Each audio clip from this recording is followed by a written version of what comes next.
Hi, I'm Paul Irwin from businessenglishcommunity.com, and in this short video I'm going to give you 10 tips for presenting in English. Let's jump right in.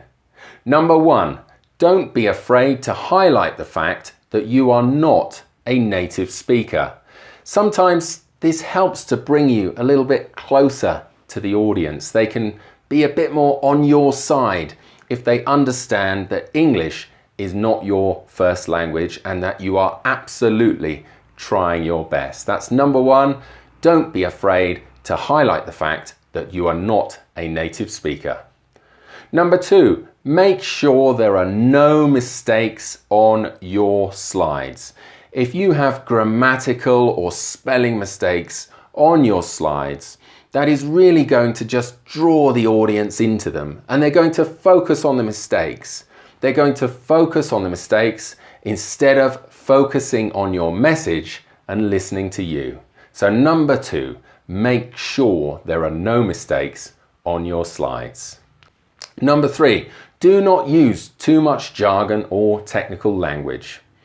I think there is a tendency to believe that if you use more technical and more complicated language, it will make you sound more intelligent. Actually, the opposite is true.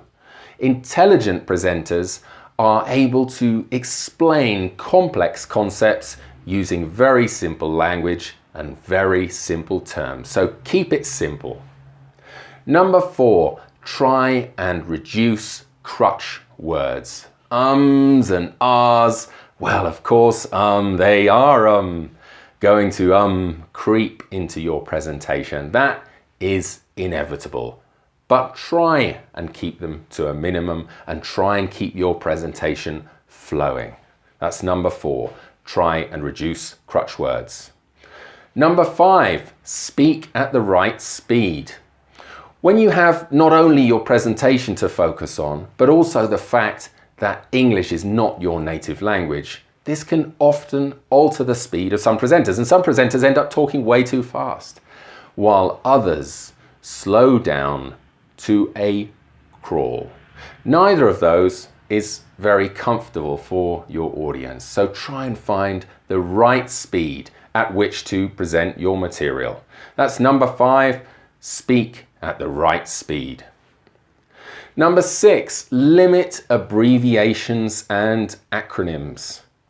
Again, this is related to keeping things simple. You shouldn't overcomplicate things, and you shouldn't assume that your audience understands all of these abbreviations and acronyms. It's just going to complicate things. So keep abbreviations and acronyms to a minimum. That's number 6.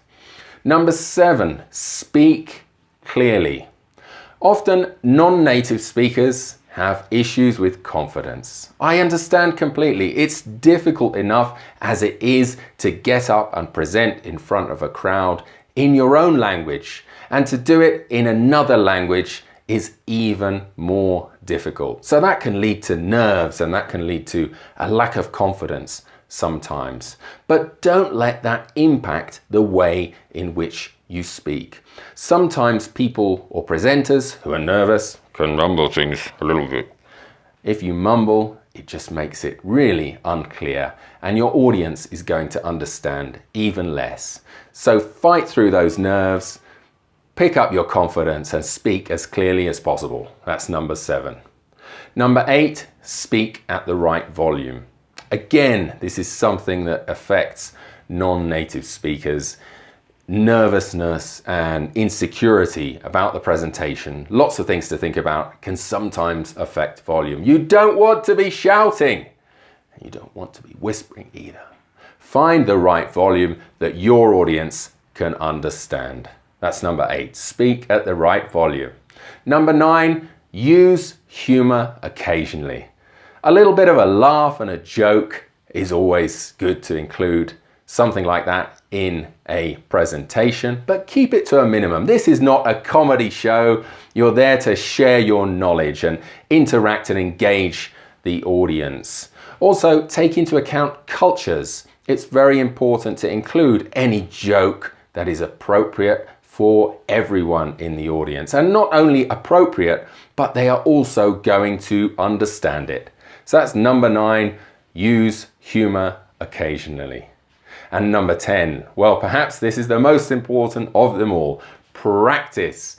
Practice your presentation before you actually get up there on stage. There are a number of different ways that you can do this. Practice with a native speaker, record your presentation or ask someone to record you on video so you can have a look back over it and see where you are making the mistakes.